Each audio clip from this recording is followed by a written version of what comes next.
അപ്പോൾ നമ്മളെ വീഡിയോ ഒക്കെ കാണുന്നവർ എത്ര പേർക്ക് വയൽച്ചീരയെക്കുറിച്ച് അറിയാം? അപ്പോൾ നമ്മൾ വയൽച്ചീര നട്ടതാണ്. വയൽ പോലുള്ള സ്ഥലത്ത് തന്നെയാണ് കിടക്കുന്നത്. അപ്പോൾ എല്ലാവരും വീഡിയോ ഒന്ന് കണ്ടു നോക്കുക. പുതിയ ഐറ്റംസാണ്. നമ്മളൊന്ന് കുറച്ച് വയൽച്ചീരയുടെ വിത്ത് നടാൻ പോകണം. അപ്പോൾ നമ്മൾ വിത്തിയുടെ പെട്ടിയാണത്. നമ്മളത് ഫ്രിഡ്ജിലാണ് വെക്കൽ, കാരണം വിത്തുകളൊക്കെ നാശമാകാതിരിക്കാൻ വേണ്ടി. കുറേ ഐറ്റംസ് വിത്തുകളുണ്ട്. വിത്തുകൾ ഫ്രിഡ്ജിൽ വെച്ചാൽ മുളക്കും എന്ന് തന്നെയാണ് നമ്മുടെ വിശ്വാസം.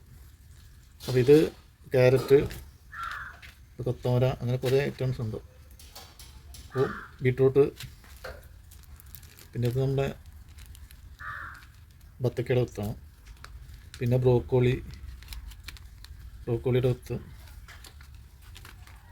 പിന്നെ നമ്മുടെ ഇതെന്താണ് നമ്മുടെ സമാവിൻ്റെ വിത്ത്,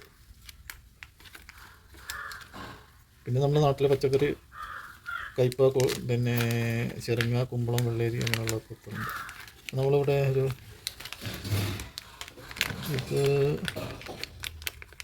ഇത് ജർജറിൻ്റെ വിത്താണ്. ജർജർ നല്ല ആരോഗ്യത്തിന് നല്ല ഐറ്റംസാണ് ജർജർ. പിന്നെ ഇതാണ് നമ്മുടെ വയൽച്ചീരയുടെ വിത്ത്. ഇതാണിപ്പോൾ നമ്മൾ തിരയുന്നത്. ഇതുണ്ടോ, ഇത് വാങ്ങിയിട്ടൊരു വർഷമായി. മുളക്കും എന്ന് തന്നെയാണ് വിശ്വാസം. എന്നാലും നമ്മളൊന്ന് മുളപ്പിച്ച് നോക്കാം. അപ്പോൾ നമ്മളെ വിത്തിൻ്റെ പെട്ടികളൊക്കെ ഞങ്ങൾ കണ്ട്. അപ്പോൾ ഇതേപോലെ എടുത്ത് വെച്ചാൽ മതി. വിത്തുകളൊക്കെ നമുക്ക് കിട്ടുകയാണെങ്കിൽ നമ്മളിതുപോലൊരു പെട്ടി എടുത്തിട്ട് അതിൽ അടുക്കി വെച്ച് ഫ്രീസറിൽ വെച്ചാൽ മതി. അല്ല, ഫ്രീസറിലല്ല, ഫ്രിഡ്ജിൽ വെച്ചാൽ ഒരുവിധം വിത്തുകൾ കേടുവരില്ല എന്ന് തന്നെയാണ് നമ്മുടെ വിശ്വാസം. അപ്പോൾ വിശ്വാസം പോലെ തന്നെ ആയിരിക്കട്ടെ നമ്മളെ വയൽച്ചീരയുടെ വിത്തൊക്കെ മുളച്ച് വരട്ടെ തന്നെയാണ് ആശിക്കുന്നത്. അപ്പോൾ ഇത് എങ്ങനെയാണ് നടുന്നത് എന്നും കൂടി നമ്മൾ ഈ വീഡിയോയിൽ കാണിക്കുന്നുണ്ട്. പിന്നെ മുളക്കുന്നതൊക്കെ മറ്റൊരു വീഡിയോയിൽ നമുക്ക് കാണാം. അപ്പോൾ ഇതിന് ഫ്രിഡ്ജിൽ തന്നെ കൊണ്ടുവച്ച് വരാം. അപ്പോൾ വയൽച്ചീരയുടെ വിത്ത് നടാൻ നമ്മൾ ഒരു പാക്ക് ചെയ്ത് വന്ന ഒന്ന് പാക്ക് ചെയ്ത് വന്നതാണത്. ഇതൊരു തെർമോക്കോളിൻ്റെ പെട്ടിയാണ്. ഇതുപോലത്തെ പെട്ടി പല വീട്ടുകളിലും ഉണ്ടാവും. കേടുവരുത്തി വിടുമായിരിക്കും. എല്ലാം ഇതൊക്കെ എടുത്ത് വെക്കുന്നത് നല്ലതായിരിക്കും. അപ്പോൾ നമ്മളിത് ഇതിലാണ് നടാൻ പോകുന്നത്. അപ്പോൾ ഇതിലെന്തിനാണ് നടുന്നതെന്ന് ചോദിച്ചാൽ, നമ്മളിത് നട്ടതിൻ്റെ ശേഷം വെള്ളത്തിൽ വെക്കണം. അപ്പോൾ അത് പൊങ്ങി കിടക്കും. അപ്പോൾ ഇത് കുറച്ച് ചാണകപ്പൊടിയാണ്. ചാണകപ്പൊടി നമ്മളിങ്ങനെ ഇട്ട് കൊടുക്കാം.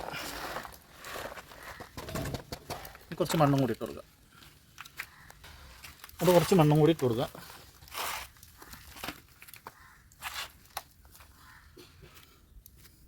ഇനി ഇത് രണ്ടും കൂടി മിക്സ് ആക്കിയിട്ട്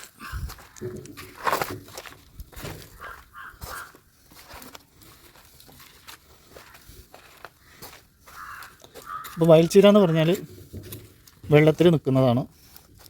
അപ്പോൾ അതിൻ്റേതായിട്ടുള്ള രീതിയിൽ ഇതിനെ നട്ടാലേ നമുക്ക് വയൽച്ചീരൊക്കെ ഉണ്ടാവുള്ളൂ. നമ്മളെ പാടത്തൊക്കെ കാണുമ്പോൾ ഇതിന് സമാന്തരമായിട്ടുള്ള ചീരകളൊക്കെയാണ്. പക്ഷേ ഇത് കൂടുതലും ഫിലിപ്പീൻസുകൾ, മലേഷ്യ അങ്ങനെയുള്ള സ്ഥലങ്ങളിൽ നല്ല രീതിയിൽ ജനങ്ങൾ തിന്നുന്നതാണ്. നമ്മളവിടെ ഇതിൻ്റെ വലിയൊരു ഐറ്റംസ് ഉണ്ട് വയലിലൊക്കെ നിൽക്കുന്ന, അതല്ല ഇത് കേട്ടോ. ഇനി ഇതിൻ്റെ വിത്തുകൾ ഓരോന്നായിട്ട് നമുക്കിങ്ങനെ വെച്ച് കൊടുക്കാം.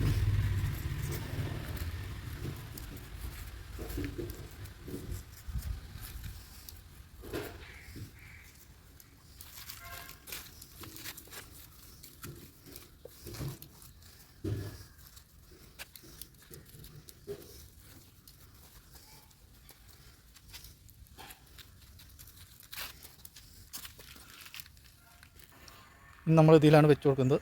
നമ്മളെ വയലിതാണ്. നമ്മളെ കളർ മീൻ, പിന്നെ പിലോപ്പി ഒക്കെ ഇതിൽ വളരുന്നുണ്ട്. കാരണം ഇത് നമ്മൾ കണ്ണൻ്റെ വലിയ കുളത്തിലിട്ട് കൊടുത്താൽ ഇവരൊന്നും കിട്ടില്ല. ഒരു കണ്ണൻ സാപ്പിടും. അപ്പോൾ ഇതാണിപ്പോൾ നമ്മൾ വയൽ. ഇതിലാണ് നമ്മൾ ഇതിനെ ഷിഫ്റ്റ് ചെയ്യുന്നത്. അപ്പോൾ നമ്മൾ ഇതിലാണ് വെക്കുന്നത്. ഇതിൽ വെച്ച് കഴിഞ്ഞാൽ ഇങ്ങനെ പൊന്തി വരും.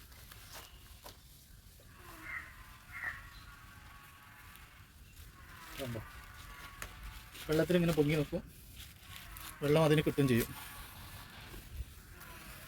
അപ്പോൾ ഇതുപോലെ വെള്ളത്തിൽ ഇങ്ങനെ പൊങ്ങി നിൽക്കും ചെയ്യും, വെള്ളം അതിന് കിട്ടും ചെയ്യും. പിന്നെ നന്നായിട്ട് വളരും ചെയ്യും. നല്ല മീനിൻ്റെ വെള്ളമാണ്. കുഞ്ഞ് വളരുമ്പോൾ നമുക്ക് നോക്കാം. പിന്നെ ഒരു പ്രശ്നമുള്ളത്, ഒരു വർഷം കഴിഞ്ഞ വിത്താണ്. അത് മുളക്കുമോ എന്നൊരു സംശയമുണ്ട്. പക്ഷേ നമ്മൾ കെയറിങ് ഉണ്ടായതുകൊണ്ട് മുളക്കാൻ സാധ്യതയുണ്ട്. അപ്പോൾ നമ്മളെ വയൽച്ചീര വയലിൽ തന്നെയാണ് കിടക്കുന്നത്. പുതിയൊരു ഐറ്റംസാണ്. എല്ലാവരും വീഡിയോ ഒക്കെ ഒന്ന് കണ്ടു നോക്കുക. അപ്പോൾ നമ്മുടെ വീഡിയോ ഒക്കെ കാണുക, നമ്മളെ സപ്പോർട്ട് ചെയ്യുക. വീഡിയോ ഒക്കെ എല്ലാവർക്കും ഉപകാരപ്പെടുമെന്ന പ്രതീക്ഷയോടെ നമ്മൾ വീഡിയോയുടെ വൈൻഡപ്പ് ചെയ്യുന്നു. എല്ലാവർക്കും മറ്റൊരു വീഡിയോയുമായി വരുന്നതിന് നന്ദി, നമസ്കാരം.